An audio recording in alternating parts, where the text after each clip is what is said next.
Welcome to Pindar Poetry. We hope you learned something new. In this video, I will explain how to make delicious vegetable ramen with Maggi. First, gather your fresh ingredients like carrots, bell peppers, and spinach.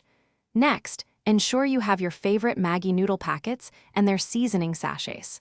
Finally, prepare a simple yet flavorful broth base using either vegetable stock or plain water. This quick preparation ensures a tasty meal in minutes.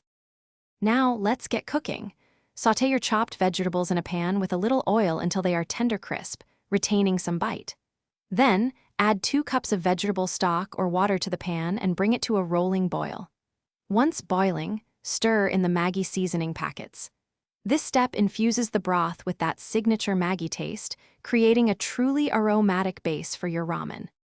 It's time for the star of the show. Carefully add the Maggi noodles to your boiling broth. Cook them for just 2 to 3 minutes, or until they reach your desired tenderness.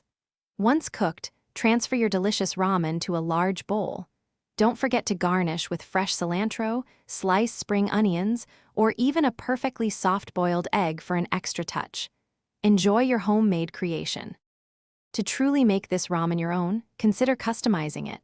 A dash of soy sauce or a few drops of sesame oil can elevate the flavor profile. For extra protein, try adding some pan-fried tofu, edamame, or even a perfectly fried egg. And speaking of fresh, life's too short for a stinky car, so grab a little Tree's Black Ice air freshener.